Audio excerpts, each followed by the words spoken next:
Hello everyone, welcome to Tashu academy banking and law. आप सभी का बहुत बहुत स्वागत है। चलिए शुरू करते हैं वीडियो। ठीक है, वीडियो क्या है, ये IBPS का है, जनरल अवेयरनेस की हम लोग बात कर रहे हैं। एक वीडियो इसका अपलोड हो चुका है, आप लोग देख लीजिएगा। क्लास 2 है और हम यहाँ पर special reference to banking industry की बात कर रहे हैं। तो स्टार्टिंग में हम कुछ स्कीम है जो काफ़ी इंपॉर्टेंट है, उनके लिए बात करते हैं। ये वीडियो स्पेशली लॉ ऑफिसर का जो GA वाला पेपर है वो, और राजभाषा अधिकारी, ठीक है, इन दोनों का जो GA का सिलेबस सेम है, सेम पेपर होगा और सेम जो सारे क्वेश्चन सेम होंगे। तो राजभाषा अधिकारी के स्टूडेंट हो या लॉ ऑफिसर के हों, उनके लिए इंपॉर्टेंट वीडियो है। ठीक है, तो चलिए करते हैं मुद्दे की बात। मुद्दे की बात मतलब जो इंपॉर्टेंट फैक्ट है यहाँ पर देखेंगे। पिछली बार मैंने आपसे कहा था इस वीडियो में हम सोवरिन गोल्ड बॉन्ड के बारे में बात करेंगे। ठीक है, सोवरिन गोल्ड बॉन्ड क्या है, ये सरकार का है, कौन इशू करता है, ठीक है, क्या है इस बॉन्ड में, ठीक है, 2025 में क्यों इतना न्यूज़ में ये है, ये भी चीज़ें हम बात करेंगे। ठीक है, तो चलिए वीडियो को शुरू करते हैं। वीडियो शुरू करने से पहले वीडियो को लाइक कर दीजिए, शेयर कर दीजिए, और जो भी लोग नए हैं वो चैनल को सब्सक्राइब जरूर कर लीजिएगा। तो हम आ गए हैं स्लाइड पे। ठीक है, यहाँ पर एक चीज़ मैं आपको और बता दूं कि एक स्कीम जो है हमारी वो है gold monetisation scheme. Gold monetisation scheme, ये स्कीम अलग है, और सोवरिन गोल्ड बॉन्ड ये स्कीम अलग है। ठीक है, तो आप लोग अगर पढ़ रहे हैं तो इन दोनों चीज़ों को अलग अलग करके पढ़िएगा, नहीं दोनों में कन्फ्यूजन होती है। अगर दोनों अलग अलग करके नहीं पढ़ेंगे तो एक जैसा लगेगा। ठीक है, तो पता लगेगा आपने सोवरिन गोल्ड बॉन्ड पढ़ा है, और आप में जो पेपर में पूछा जाएगा, अगर वहाँ पर गोल्ड मोनेटाइजेशन स्कीम पूछता है आपसे, तो हो सकता है कि आप इसका आंसर इसमें कर दें, गोल्ड मोनेटाइजेशन स्कीम वाले में। ठीक है, तो दोनों चीज़ें अलग हैं, दोनों स्कीम अलग हैं, दोनों गवर्नमेंट का ही स्कीम है। और यहाँ पर हम जो बात करेंगे वो SGB के बारे में बात करेंगे। ठीक है, सोवरिन गोल्ड बॉन्ड को शॉर्ट में SGB भी हम लोग बोलेंगे, और यहाँ पर जहाँ जहाँ पर सोवरिन गोल्ड बॉन्ड की बात होगी वहाँ पे SGB की बात करेंगे हम लोग। ठीक है, तो गोल्ड मोनेटाइजेशन स्कीम में क्या होता है, यहाँ पर भी 2% जो है आपको एक इंटरेस्ट मिलेगा, और इसका जो मैच्योरिटी होगा वो 1 से लेके 15 साल तक का होता है। तो ये हम किसी नेक्स्ट वीडियो में कंप्लीट कर लेंगे। यहाँ पर हम सिर्फ बात करेंगे सोवरिन गोल्ड बॉन्ड। और एक इम्पॉर्टेंट न्यूज़ ये है कि आज था SBI CBO का पेपर। ठीक है, बस मैं आपको ऐसे बता दे रहा हूँ कि यहाँ पर क्या क्या चीज़ें उसमें पूछी गई थी, इससे आपको एक आइडिया लगेगा, क्योंकि IBPS पेपर करा रहा है तो आपको एक चीज़ ये पता चलेगा कि यहाँ पर आपके जो बैंकिंग और फाइनेंशियल इकोनॉमिक्स से जो क्वेश्चन आने वाले हैं, ठीक है, वो किस तरह के पूछे जा रहे हो, कौन से प्रश्न आने वाले हैं, किस तरह से पूछे जा रहे हैं, वो सारी चीज़ें मैं आपको एक एक करके यहाँ पर बता दे रहा हूँ। तो यहाँ पर SBI CBO में क्या क्या आपसे पूछा गया था, ठीक है, मैं आपको यहाँ बता दे रहा हूँ, और आने वाले वीडियो में मैं ये सारे प्रश्न को इंक्लूड कर लूँगा, और आपके सामने इसके आंसर जो एग्जैक्ट होंगे वो आपको मिल जाएंगे, नहीं उसका डिटेल वीडियो मिल जाएगा। जैसे पूछा गया था कि एक वर्ड होता है FATCA, ठीक है, ये एक वर्ड होता है। इसमें ये पूछा था कि F फॉर क्या होता है, ठीक है, ये पूछा था, इसका फुल फॉर्म में F फॉर पूछा था आपसे क्या होता है। KYC से रिलेटेड क्वेश्चन थे। ठीक है, KYC से थे, नो योर कस्टमर से थे आपका एक जो मैंने बोला है कि गवर्नमेंट स्कीम जरूर करिएगा। सुरक्षा समृद्धि योजना पूछा गया था, सुरक्षा समृद्धि योजना से आपसे क्वेश्चन पूछा गया था। ठीक है, जो CGI हमारे बने हैं 52 नंबर के आई थिंक, ठीक है, वो कौन है, उनका नाम पूछा गया था। ठीक, मनी ऐप के बारे में पूछा गया था, जो मनी ऐप है उसके बारे में पूछा गया था, मनी ऐप के बारे में जो भी क्वेश्चन पूछा गया होगा। एक आपकी DRI स्कीम है, ठीक है, DRI स्कीम है, इसके बारे में आपसे पूछा गया था। पद्म विभूषण अवार्ड से पूछा गया था। पद्म विभूषण अवार्ड, ये 3 अवार्ड होते हैं ना, एक होता है पद्म विभूषण, ठीक है, एक होता है पद्म भूषण, एक होता है पद्मश्री। ठीक है, ये अवार्ड जो दिए गए थे इनमें से पूछा गया था। ध्यानचंद अवार्ड पूछा गया था, क्या होता है, ठीक है, किसको दिया गया था। खेलो इंडिया से क्वेश्चन पूछा गया था। गोल्ड मोनेटाइजेशन स्कीम से पूछा गया था आपसे क्वेश्चन, और सोवरिन गोल्ड बॉन्ड दोनों से क्वेश्चन पूछा गया था आपके उसमें। और KCC से पूछा गया था, किसान क्रेडिट कार्ड होता है, ये भी आपको पता पढ़ना चाहिए, होता है। ठीक है, इससे पूछा गया था, ये दोनों मैंने आपको बता दिया। GST से आपसे क्वेश्चन पूछा गया था, GST से क्वेश्चन पूछा गया। इससे पहले वाला जो इंडियन ओवरसीज बैंक में LBO का जो पेपर हुआ था, ठीक है, LBO का लोकल बैंक ऑफिसर का हुआ था, वहाँ पर जो पूछा था कि जून की जो टोटल GST कलेक्शन है वो कितना हुआ था। ठीक है, ये पूछा। गिफ्ट सिटी से पूछा गया क्वेश्चन, गिफ्ट सिटी से पूछा गया है। ठीक, और एक वेब समिट हुआ है उससे क्वेश्चन पूछा गया है। बल्क डिपॉजिट जो मैंने बताया है अपने स्टूडेंट को, ठीक है, कि यहाँ से क्वेश्चन जरूर पूछा जाएगा। बल्क डिपॉजिट जब से आया तब से यहाँ से क्वेश्चन पूछा जाता है। प्रायोरिटी सेक्टर लैंडिंग एक होती है, ठीक है, किस किस सेक्टर को प्रायोरिटी देनी चाहिए बैंकों में, तो यहाँ से भी क्वेश्चन पूछा गया था आपसे। ठीक, तो ये है लीड बैंक स्कीम एक है, उससे क्वेश्चन पूछा गया था। तो ये कुछ इंपॉर्टेंट हैं, ठीक है, जो मैंने आपको बता दिए जो पूछे गए थे। तो इसीलिए जो है आप लोग पढ़िए, और ये कुछ एक आइडिया मोटा मोटा आपको लगेगा कि क्वेश्चन किस तरह से आपके एग्जाम में पूछे जाता है। ये सारे क्वेश्चन को आने वाले सारे वीडियो में हम कवर कर लेंगे, इसीलिए आप अपनी पढ़ाई जारी रखिए और ज़्यादा से ज़्यादा रिवीजन करिए। पर डे एक टारगेट रखिए कि आपको इतने सारे क्वेश्चन को रिवीजन करना ही करना है। तो अब हम शुरू करते हैं सोवरेन गोल्ड बॉन्ड के बारे में, ठीक है। इसको शॉर्ट में SGB बोलेंगे, ठीक है। आप लोग ये भी ध्यान रखिएगा, सोवरेन गोल्ड बॉन्ड आपको, ठीक है। पहली चीज़ आप लोग ये समझिए, ठीक है, इसको इशू कौन करेगा, ठीक है। इशू करेगा RBI, ठीक है, रिजर्व बैंक ऑफ इंडिया इसको इशू करेगा बिहाफ ऑफ सेंट्रल गवर्नमेंट आप कह लीजिए, या या गवर्नमेंट ऑफ इंडिया कह लीजिए आप। समझ गए कौन इशू करेगा इसको, सोवरेन गोल्ड बॉन्ड को। अच्छा, एक चीज़ और है, इतनी इंपॉर्टेंस क्यों दी जा रही है इस न्यूज़ को, इस स्कीम को क्यों दी जा रही है इतनी इंपॉर्टेंस, क्योंकि अभी 2025 में क्या हुआ है, इस स्कीम को डिसकंटिन्यू किया गवर्नमेंट ने, ठीक है। 2015 से ये स्कीम शुरू हुई थी, 2015-16 से, और तब से लेकर अब तक 2025 में, यानी समझ लीजिए फरवरी 2024 तक ये स्कीम लॉन्च हुई है। उसके बाद से ये डिसकंटिन्यू हो गई है। इस बार के बजट में गवर्नमेंट ने एक वर्ड यूज़ किया है, डिसकंटिन्यू, ठीक है। डिसकंटिन्यू यानी इस स्कीम को अब वो कंटिन्यू नहीं करेंगे। रीज़न क्या है कि इस स्कीम से गवर्नमेंट ऑफ इंडिया को लॉस हो रहा है, ठीक है, बहुत ज़्यादा घाटा हो रहा है। क्यों हो रहा है अभी आपको इसको बाद में समझ में आ जाएगा। तो ये इंपॉर्टेंट आपके एग्ज़ाम के लिए क्यों है, क्योंकि 2015 में जब लॉन्च हुआ था तब से लेकर अभी तक ये कंटिन्यू था। अब 2025 में इसको डिसकंटिन्यू किया जा रहा है, इसलिए न्यूज़ में है, और आपके एग्ज़ाम में ये पूछे जाने की बहुत ज़्यादा ही ज़्यादा इंपॉर्टेंस है, बहुत ज़्यादा संभावना कि आपसे पूछा जाएगा, क्योंकि अभी जो पेपर हो रहे हैं सब में क्वेश्चन पूछा जा रहा है आपका सोवरेन गोल्ड बॉन्ड से, इसलिए इंपॉर्टेंट है। तो ये चीज़ समझ में आ गया इंपॉर्टेंट क्यों है ये, और हमें पढ़ने की ज़रूरत क्यों है, क्योंकि इसके बारे में हमें जानने की ज़रूरत है। अब यहाँ पर कुछ इंपॉर्टेंट पॉइंट देख लें, जैसे पहले ये कब लॉन्च हुआ था, 2015 में लॉन्च हुआ था, पहली चीज़, ठीक है। दूसरी चीज़, कौन इशू करेगा, RBI इशू करेगा, ये मैं आपको बता चुका हूँ, और बिहाफ ऑफ सेंट्रल गवर्नमेंट, ठीक है, या गवर्नमेंट ऑफ इंडिया कह लीजिए, इनके बिहाफ पे इशू करेगा, ठीक है। दूसरी चीज़, एलिजिबल कौन होंगे इस बॉन्ड को लेने के लिए, तो जो भी रेजिडेंट इन इंडिया होंगे, ठीक है, जो भी रेजिडेंट इन इंडिया होंगे वो इस बॉन्ड को परचेज कर सकते हैं, ठीक है। समझ में आ गया आप लोगों को, कौन कौन एलिजिबल है, जो रेजिडेंट इंडिया हैं, जो भी लोग इंडिया में रहते हैं वो इस बॉन्ड को परचेज कर सकते हैं। इसमें कौन कौन इंक्लूड हो सकते हैं, पहला इंडिविजुअल हो सकता है, दूसरा हिंदू अनडिवाइडेड फैमिली हो सकती है, ठीक है, हिंदू अनडिवाइडेड फैमिली, तीसरे ट्रस्ट हो सकती है। ये चीज़ याद रखिए कौन कौन है, अभी आगे आपको सब कुछ मिलेगा। इंडिविजुअल हो गया, HUF हो गया, ट्रस्ट हो गया, और यूनिवर्सिटी भी है इस चीज़ को परचेज कर सकती है। चैरिटेबल ट्रस्ट जो होते हैं, ठीक है, चैरिटेबल ट्रस्ट होते हैं वो भी इसे परचेज कर सकते हैं। तो ये लोग एलिजिबल हैं इस बॉन्ड को परचेज करने के लिए, ठीक है। ये शुरू होगा आपके 1 ग्राम गोल्ड से शुरू होगा, ठीक है, 1 ग्राम गोल्ड से शुरू होकर ये 4 kg का होगा। अभी मैं आपको बताऊंगा 4 kg तक कौन मैक्सिमम ले सकता है, 20 kg तक होगा। तो 3 हैं आपके, 1 ग्राम से 4 किलो तक और 20 किलोग्राम। तो ये कौन कौन परचेज करेगा ये भी हम आगे बात करेंगे, ठीक है।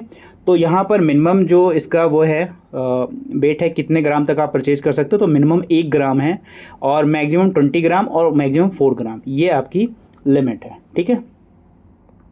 उसके बाद अगला जो पॉइंट है, इस पे इंटरेस्ट रेट कितना मिलेगा, इंटरेस्ट रेट 2.5% पर एनम एक इंटरेस्ट रेट आपको गवर्नमेंट ऑफ इंडिया के द्वारा दिया जाएगा, ठीक है। इसका जो मैच्योरिटी पीरियड कितना होगा, लॉक इन पीरियड कितना होगा, 8 ईयर इसका लॉक इन पीरियड होगा, ठीक है। और आप इससे पहले नहीं निकाल सकते, अगर इससे पहले निकालते हैं तो उन पर आपको टैक्स देना होगा, ठीक है। अगर आपकी ज़रूरत है तो 5 ईयर के बाद गवर्नमेंट ने एक और रखा है मैच्योरिटी कि 5 ईयर के बाद आप निकाल सकते हैं, 5 ईयर में, 6 ईयर में, 7 ईयर में। तो ये गवर्नमेंट ने दिया है। वैसे पूर्णतः जो प्योरली मैच्योर होगा वो 8 ईयर में होगा, ठीक है। तो ये कुछ बेसिक पॉइंट हैं, इनके बारे में आपको समझ में आ गया होगा। गवर्नमेंट ने कब लॉन्च किया है, कौन इसे परचेज कर सकता है, किसके द्वारा लॉन्च किया गया है, कितने कितने ग्राम में या केजी में ये लॉन्च होगा, कितना इंटरेस्ट रेट है, ठीक है, इसका मैच्योरिटी पीरियड कितना है। तो ये सारी चीज़ें आपको एक समझ में आ गई होंगी। तो यहाँ पर जो भी एक पॉइंट है ना इंपॉर्टेंट, वो हम आपको देखेंगे, बाकी आपको पढ़ना होगा, यहाँ पर बहुत कुछ पढ़ने को है। तो आप वीडियो पॉज कर आप यहाँ पर पढ़ सकते हैं। तो देखिए जो पहला यहाँ पर लिखा हुआ है कि what is a sovereign gold bond, तो पहले हम ये समझेंगे कि सोवरिन गोल्ड बॉन्ड है क्या, हु इज इशूअर, कौन इशू करेगा। तो इशू के लिए यहाँ पे लिखा है bond is issued by the reserve bank of India on behalf of the government of India, यानी सेंट्रल गवर्नमेंट के बिहाफ पे ये इशू होगा, ठीक है। और यहाँ पर दूसरी चीज़ जो है सोवरिन गोल्ड बॉन्ड क्या चीज़ है, तो सोवरिन गोल्ड बॉन्ड गवर्नमेंट की एक सिक्योरिटीज है, ठीक है, जिसमें कोई रिस्क नहीं है कि नहीं आपका पैसा डूब जाएगा, ये फुली गवर्नमेंट की स्कीम है, तो यहाँ पर पैसा डूबेगा बिल्कुल नहीं आपकी। और ये ग्राम ऑफ गोल्ड में क्या होता है, डिनोमिनेटेड होता है, ठीक है। और जैसे एक बात और जान लीजिए, जैसे अगर आप मार्केट से जो है गोल्ड आप परचेज़ करते हैं, ठीक है, तो पहली चीज़ जब मार्केट से आप गोल्ड परचेज़ करते हैं तो इस पर आपको टैक्स दे, मतलब जो जीएसटी होती है, ठीक है, वो आपका लगता है, प्लस आप लेकर इसको अपने घर में रख देते हैं, ठीक है, इस पर कोई इंटरेस्ट आपको नहीं मिलता है। प्लस अगर आप कभी भी फ्यूचर जब बेचने जाते हो, बाय द वे समझ लीजिए कि आज आपने गोल्ड परचेज़ किया था, इस गोल्ड की प्राइस जो थी 3000 पर ग्राम थी, वैसे है नहीं, हम बस ये कह रहे हैं कि मान लीजिए, और आप इसको 3 ईयर के बाद बेचने जा रहे हो, उसकी just price by the way 6000 rupees हो गई है, ठीक है। तो आप जब बेचने जाओगे तो मे भी आपको 6000 रुपीज़ मिले, ठीक है, इसमें कुछ कटौतियाँ होती हैं कि पुराना है गोल्ड ये कटेगा, तो यहाँ पर चीज़ें जब बेचने जाओगे तो ये सारी चीज़ें होती हैं, ठीक है, आपको इस पर मेकिंग चार्जेस वगैरह बहुत सारी चीज़ें होती हैं। लेकिन सोवरिन गोल्ड बॉन्ड में क्या है, ठीक है, आपने अगर परचेज़ कर लिया है, पहली चीज़, अगर बाय द वे आपने 1 ग्राम 3000 में परचेज़ किया है, और सोचिए कि आपका 5 to 8 ईयर में, 8 ईयर बाद जस्ट इसका प्राइस डबल हो गया, बाय द वे समझ लीजिए 6000 रुपीज़ अगर हो गया, तो आपको पूरा का पूरा 6000 विदाउट टैक्स के मिलेगा, पहली चीज़। दूसरी, पर एनम, यानी पहले ईयर से आपको पर एनम 2.5%, ठीक है, आपको इंटरेस्ट मिलेगा इस प्राइस पे, और ये हर साल ये जो आपका इंटरेस्ट होगा वो अगली बार उसमें ऐड हो जाएगा, उस पर भी आपको इंटरेस्ट पे होगा, ठीक है, इस बात को समझ रहे हैं। इसीलिए ये क्या है कि आप और दूसरी बात, यहाँ पर कोई फिजिकल गोल्ड आपको लेकर नहीं रखना है, आपको उस गोल्ड के बिहाफ पर आपको सिर्फ एक बॉन्ड पेपर के रूप में आपको रखना है, ठीक है, डिजिटल फॉर्म में आपको गोल्ड को रखना है, ठीक है, ये ज़्यादा सही होगा कि डिजिटल फॉर्म में आपको रखना है। यहाँ पर कोई नहीं कि आपकी चोरी हो सकती है, कुछ भी हो सकता है, इसके बारे में ये सारी चीज़ें नहीं है, ठीक है। तो ये समझ गए होंगे कि सोवरिन गोल्ड बॉन्ड है क्या और कौन इसे इशू करेगा। नेक्स्ट पॉइंट पर चलते हैं। सेकेंड पॉइंट जो हमारा है वो है who is eligible to invest in sovereign gold bond. तो यह मैंने बताया था जो भी पर्सन रेजिडेंट इन इंडिया हैं, ठीक है, जो भी पर्सन इंडिया में रह रहे हैं वो एलिजिबल हैं। और कौन कौन इसमें आएगा, इंडिविजुअल, ठीक है, कोई भी इंडिविजुअल इस बॉन्ड को ले सकता है, कोई हिंदू अनडिवाइडेड फैमिलीज़ को ले सकती है, कोई ट्रस्ट ले सकता है, कोई यूनिवर्सिटीज़ होती है ले सकती है, कोई चैरिटेबल इंस्टीट्यूशन या ट्रस्ट हो सकते हैं वो इसे परचेज कर सकते हैं। ये बात जरूर याद रखिएगा, एक इंडिविजुअल, एक एचयूएफ, एक ट्रस्ट, एक यूनिवर्सिटी, क्योंकि जो भी पेपर में पूछा जाता है अगर ये इन्वेस्ट टू एलिजिबल पूछा जाएगा तो ये आपके 4-5 ऑप्शन रहेंगे, एक इनमें से नहीं रहेगा, ठीक है। 1 2 3 4 5 ये ऑप्शन है, इनमें से एक नहीं रहेगा, वही आपका आंसर होगा कि ये सारे लोग एलिजिबल हैं इस बॉन्ड को खरीदने के लिए, ठीक है। आगे एक छोटा सा पॉइंट ये है, can a minor invest in SGB, तो यस वो माइनर इन्वेस्ट कर सकता है behalf of made by his और हर गार्जियन, उनके बिहाफ पर वो खरीद सकता है, परचेज। नेक्स्ट पॉइंट क्या है, what is the minimum and maximum limit for investment, क्या है, ठीक है, यहाँ पर देखेंगे तो जो मिनिमम आपका इन्वेस्टमेंट है 1 ग्राम ऑफ गोल्ड, मैं आपको पहले भी बता चुका हूँ, ठीक है, कि 1 ग्राम ऑफ गोल्ड आप इन्वेस्ट कर सकते हैं मिनिमम, ठीक है। मिनिमम जो कितना करेंगे, इंडिविजुअल के लिए जो है 1 ग्राम ऑफ गोल्ड मिनिमम है, और मैक्सिमम लिमिट जो है वो है 4 किलो तक, यानी एक इंडिविजुअल पर्सन जो है, ठीक है, वो कितना कर सकता है, 1 ग्राम से लेकर 4 kg तक, ठीक है, वो इन्वेस्ट कर सकता है। तो ये इंडिविजुअल के लिए हो गई, ठीक है, इंडिविजुअल जो है 1 ग्राम से लेकर 4 किलोग्राम तक इन्वेस्ट कर सकता है। हिंदू अनडिवाइडेड फैमिली 4 किलो तक, ठीक है, ये भी कर सकती है। अब बात मैंने 3 चीज़ें आपको बताई थी, 1 ग्राम से लेकर 4 kg तक और 20 किलोग्राम, ठीक है, ये मैंने आपको बताई थी। 20 किलोग्राम गोल्ड कौन इन्वेस्ट कर सकता है, ट्रस्ट जो है ये 20 किलोग्राम तक इन्वेस्ट कर सकती है, ठीक है। तो यहाँ पर ये काफ़ी इंपॉर्टेंट है, ये भी एलिजिबिलिटी वाली, और ये कितनी मिनिमम है और कितनी मैक्सिमम है, कौन कर सकता है, इंडिविजुअल, हिंदू अनडिवाइडेड फैमिली कितनी कर सकती है, और ट्रस्ट कितना कर सकता है, ट्रस्ट 20 कर सकता है, ठीक है, इंडिविजुअल 1 ग्राम से लेकर 4 किलोग्राम तक, और हिंदू अनडिवाइडेड फैमिली तो 4 किलो तक कर सकती है, ठीक है। एक पॉइंट ये भी है, can each member of my family by 4 kilogram in their own name, तो यस, ठीक है, वो इस तरह से परचेज कर सकते हैं। तो यहाँ पर 2 पॉइंट और हैं आपको, ये एक पॉइंट ये देख सकते हैं, एक पॉइंट ये, उसके बाद कुछ MCQ हैं जो हम आपको करा देंगे। What is the rate of interest, ये मैंने आपको पहले बता दिया है, ठीक है। और इंटरेस्ट जो है 2.5% पर एनम है, ठीक है, ये चीज़ ध्यान रखिएगा। और दूसरा पॉइंट जो है, who are authorised agencies selling for SGB, कौन कौन इसे सेलिंग करने के लिए कौन सी एजेंसी अथोराइज है। तो यहाँ पर जो ब्रांचेज हैं, नेशनलाइज बैंक जितने भी हमारे ये एथोराइज हैं, ठीक है। शेड्यूल्ड प्राइवेट बैंक जो भी हैं वो एथोराइज हैं। शेड्यूल्ड फॉरेन बैंक जो हैं ये एथोराइज हैं सेलिंग करने के लिए। डेजिग्नेटेड पोस्ट ऑफिस, कुछ पोस्ट ऑफिस हैं वो हैं। Stock holding corporation of India limited यानी SHCIL, ये एथोराइज हैं, ठीक है, इसको सेलिंग करने के लिए। तो कुछ ये एथोराइज सेंटर है जहां से आप परचेज कर सकते हैं, बैंक की वेबसाइट से, इनकी वेबसाइट से जाके आप वहां पर परचेज कर सकते हैं। बट अब इस बार से सरकार डिसकंटिन्यू कर रही है, तो अब आप लोग परचेज नहीं कर पाएंगे। अच्छा, बिफोर जिन्होंने परचेज किया है तो जो भी उसके लिए टर्म कंडीशन रही होगी गवर्नमेंट की, वो उस हिसाब से ही फुलफिल होगी, ठीक है। सपोज जो 2015 में जिन्होंने परचेज किया होगा, ठीक है, उनका मैच्योरिटी हो गया होगा, उसके बाद जैसे जिन्होंने 2024 में लिया होगा, ठीक है, तो इनका मैच्योरिटी 8 ईयर बाद ही होगा, ठीक है, 8 ईयर के बाद इनका मैच्योरिटी होगा। तो उम्मीद करते हैं कुछ पॉइंट हैं जो आपको समझ में आए होंगे। अब इससे जो जुड़ा हुआ MCQ है वो कर लेते हैं। जैसे यहाँ पर पहला है, ठीक है, क्वेश्चन पहला ही है, विच मेजर अपडेट, ठीक है, आप लोग भी देखिए, तो पहले आप आंसर करने की कोशिश करिए, क्योंकि मैं जब तक पढ़ रहा हूँ, अगर आपको आता है तो उसका आंसर जो है आप कमेंट बॉक्स में जरूर कर दीजिए। Which major update was announced regarding the sovereign gold bond scheme in 2025 union budget, क्या अपडेट है जो यूनियन बजट है 2025 का, उसमें क्या अपडेट किया गया था। तो यहाँ पर क्या अपडेट किया गया था ये बताइए। तो यहाँ पर जो ऑप्शन सही वो ऑप्शन सी सही है। गवर्नमेंट है डिसकंटिन्यू, जो मैं पहले आपको बता दिया हूँ, new sovereign gold bond issuance, इसके लिए गवर्नमेंट ने क्या किया है, डिसकंटिन्यू करने के लिए जो है बोला है। क्यों? क्योंकि मैंने बोला है इनसे इनका बहुत लॉस हो रहा है। क्यों लॉस हो रहा है? अगर आपने 1 ग्राम जो है अभी भी परचेज किया है, ठीक है, इस पर आपको 2.5% आपको इस पर, ठीक है, इंटरेस्ट मिलेगा। प्लस जब ये मैच्योर होगा, इसकी गोल्ड की प्राइस कितनी भी हो जाए, ठीक है, कितनी भी हो जाए, वो आपको पे होगी विदाउट, उस पर कोई टैक्स पे नहीं होगा। इसलिए गवर्नमेंट पे ये काफ़ी लॉस हो रहा है, इसलिए वो डिसकंटिन्यू करना चाह रही है, ठीक है। तो यहाँ पर देखिए आंसर क्या होगा, आंसर सी होगा यहाँ पर, ये राइट आंसर है। गवर्नमेंट है discontinue new sovereign gold bond. Next question क्या है?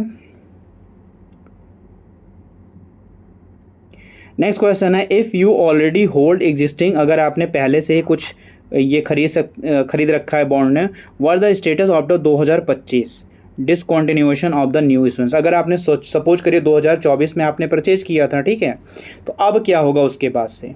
उसके बाद से ये होगा, जो भी गवर्नमेंट का, यहाँ पर आप कमेंट कर सकते हैं कौन सा इसमें से ऑप्शन सही है। तो यहाँ पर ऑप्शन बी सही है। एग्जिस्टिंग बॉन्ड जो भी आपके होंगे वो कंटिन्यू रहेंगे एज पर टर्म और कंडीशन। गवर्नमेंट ऑफ इंडिया का जो भी टर्म कंडीशन था वो इस हिसाब से आपका कंटिन्यू रहेगा, ठीक है। तो यहाँ पर देखिए राइट आंसर आपका बी है, और बी है existing bond continue as per term condition, जो भी रहेगा वो आपका यहाँ पर रहेगा। नाउ थर्ड क्वेश्चन जो आपका है वो ये है, what is the fix annual interest, ठीक है, हम आपको बता चुके हैं, provided the sovereign gold bond scheme, तो यहाँ पर 2.5 पर एनम है, यानी option B is a right answer, ठीक है। यहाँ पर जो है बी आंसर सही है कि 2.5 पर एनम इंटरेस्ट रेट आपको मिलेगा, ठीक है। 4 नंबर क्वेश्चन देखते हैं। क्वेश्चन यहाँ पर है कि what is the standard tenor, ठीक है, lock in period sovereign gold bond का कितना है। तो मैंने आपको ये भी बताया है कितना है, आपको यहाँ पर देख सकते हैं 8 ईयर आपका जो है lock in period, maturity period 8 year यहाँ पर है, ठीक है, 8 ईयर यहाँ पर देख सकते हैं। क्वेश्चन नंबर 5 आपसे पूछ रहा है कि after how many years from the date of issue can premature redemption of sovereign gold bond be requested. तो कितने मतलब ईयर बाद हम उसे जो है रिडीम करा सकते हैं, ठीक है, मेच्योर हुआ यानी 8 ईयर से पहले हम जो है कब उसको रिडीम करा सकते हैं, हमारा मेच्योर नहीं हुआ है। तो भी मैंने आपको बताया था, ऑप्शन सी यहाँ पर सही है, 5 ईयर, ठीक है, के बाद आप इसे 5 ईयर टू 8 ईयर के बीच में आप इसको रिडीम करा सकते हैं। तो यहाँ पर जो राइट आंसर आपको होगा, आंसर सी होगा 5 ईयर, ठीक है, 5 year is a right answer. Question number 6 देखते हैं। 6 नंबर है क्या question, what was the key reason cited by the government of India for discontinuing the SGB issuance in 2025 में ये क्यों डिसकंटिन्यू कर रही है, इसमें से क्या आंसर होना चाहिए। तो यहाँ पर जो आंसर है वो आंसर बी है, फाइनेंशियल चैलेंजेस, यानी इससे गवर्नमेंट को लॉस हो रहा है, प्लस राइजिंग गोल्ड प्राइस, जो प्राइस हैं गोल्ड के वो बहुत ज़्यादा बढ़ रहे हैं। सपोज करिए अगर आपने 30,000 का लिया था, ठीक है, वो आपके मेच्योरिटी तक 60,000 का हो गया है, ठीक है। इससे काफ़ी जो है इन पे फाइनेंशियल चैलेंजेस आ रहे हैं, जिस वजह से इन्होंने डिसकंटिन्यू करने के लिए सोचा है। उसके बाद जो है यहाँ पर अगला जो क्वेश्चन है वो ये है कि who issue sovereign gold bond in India, कौन इशू करता है। तो यहाँ पर देखिए reserve bank of India behalf of central government, ठीक है, बिहाफ ऑफ सेंट्रल गवर्नमेंट यहाँ पर इशू होता है। नेक्स्ट क्वेश्चन है what is the maximum subscription limit पूछ रहा है for individual in a physical year. तो जो मैक्सिमम मिनिमम मैंने आपको बताया, मिनिमम कितना होगा 1 ग्राम गोल्ड होगा, ठीक है, और मैक्सिमम जो होगा 4 किलो होगा। कितना होगा 4 किलोग्राम होगा मैक्सिमम, ठीक है, 4 किलोग्राम यहाँ पर आंसर होगा बी, 4 किलोग्राम इंडिविजुअल के लिए आपके लिए होगा। उसके बाद देखिए यहाँ पर अगला जो क्वेश्चन वो है कि एनआरआई जो होते हैं, हमने बोला था कौन एलिजिबल है, जो रेजिडेंट इन इंडिया हैं, ठीक है, रेजिडेंट इन इंडिया है वो एलिजिबल हैं इस बॉन्ड को परचेज करने के लिए। बट जो एनआरआई हैं, नॉन रेजिडेंट इंडियन है, क्या वो ले सकते हैं, ठीक है। तो यहाँ पर जो आपका आंसर होगा नॉट एलिजिबल टू सब्सक्राइब, वो इसे परचेज नहीं कर सकते हैं, ठीक है। नेक्स्ट क्वेश्चन देखते हैं, question number 10, what makes sovereign gold bond more attractive than the holding physical gold. जो आप फिजिकल गोल्ड होल्ड करते हो, ठीक है, जैसे आप जो परचेज करके अपने घर में रखते हो, उसमें इसमें क्या अट्रैक्टिव है, क्या इसलिए है, ठीक है। तो यहाँ पर जो राइट आंसर होगा वो राइट आंसर होगा बी, कि अर्न इंटरेस्ट आप पहले कितना % पाओगे, घर में तो आपको कोई इंटरेस्ट रेट देगा नहीं, आप जब जितना भी रखे रहो उस पर कोई इंटरेस्ट रेट नहीं मिलेगा। तो earn interest and no stock risk, कोई आपका रिस्क नहीं होगा, स्टोरेज रिस्क, और मेकिंग चार्ज, उस पर कोई मेकिंग चार्ज भी आपको नहीं देना होगा, जो आप ये SGB की बात कर रहे हो। लेकिन फिजिकल गोल्ड में क्या होगा, उस पर कोई इंटरेस्ट आपको नहीं मिलेगा और रिस्क भी रहेगा आपको स्टोरेज का कि उसको कहाँ रखेंगे, ठीक है, और उस पर कोई मेकिंग चार्जेस आपको देना होगा, ठीक है। नेक्स्ट क्वेश्चन देखते हैं, question number 11, what are the sovereign gold bond, ये मैं आपको बता भी चुका हूँ। यहाँ पे ऑप्शन ए सही है, government security denoted in gram of gold है, सिक्योरिटी बॉन्ड है ये गवर्नमेंट ऑफ इंडिया की, ठीक है। नेक्स्ट है हु इशू, ये भी बता दिए हैं, ठीक है। तो यहाँ पर देख लीजिए जो आंसर मिला है वो तो सिर्फ वहाँ पर RBI था आंसर, ठीक है। यहाँ पर जो है पूरा answer reserve bank of India on behalf of the government of India, यानी सेंट्रल गवर्नमेंट के बिहाफ पर यहाँ पर आप इसे इशू करेगा इनकी। तो यहाँ पर 30 नंबर जो क्वेश्चन है, what is the main objective of sovereign gold bond scheme, इसका मेन ऑब्जेक्टिव क्या है। तो मैं पहले भी आपको बता चुका हूँ, यहाँ पर जो है to provide an alternative holding physical golds, ठीक है, जो लोग सोना खरीद के घर में रखते हैं, ठीक है, उनके अल्टरनेटिव को प्रोवाइड कर रहे हैं यहाँ पर, और रिड्यूस कर रहे हैं डिमांड। जो भी मार्केट में सोना यानी गोल्ड खरीद रहे हैं ना, उनके डिमांड को रिड्यूस करना था, ये गवर्नमेंट की स्कीम थी। और जो भी फिजिकल गोल्ड होल्ड करते हैं ना, उनके अल्टरनेटिव के लिए कि भाई यहाँ पर आप एक पेपर के रूप में, एक बॉन्ड के रूप में, एक डिजिटल फॉर्म में आप गोल्ड खरीद लोगे, उसे रखने की कोई प्रॉब्लम नहीं होगी, और जो डिमांड दिनों दिन बढ़ रही है, ठीक है, वो भी आपके पास नहीं होगी।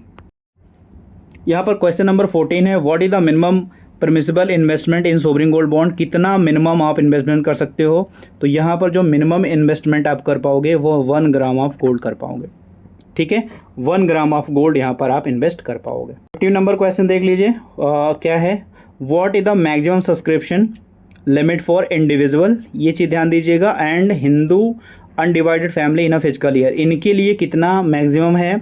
तो यहाँ पर जो इनके लिए मैक्सिमम है वो 4 kg है, 4 किलोग्राम गोल्ड जो है यहाँ पर ये ले सकते हैं, ठीक है, परचेज कर सकते हैं, इस रूप में बॉन्ड ये लोग परचेज कर सकते हैं। क्वेश्चन नंबर 16 क्या कह रहा है, which of the following entities can invest up to 20 kilogram in sovereign gold bond in a financial year. तो 20 किलोग्राम तक जो है कौन इन्वेस्ट कर सकता है, हम आपको पहले बता दिया, ट्रस्ट और जो सिमिलर एंटिटीज़ होंगी वो 20 किलोग्राम तक इन्वेस्टमेंट कर सकेंगी सोवरिन गोल्ड बॉन्ड में।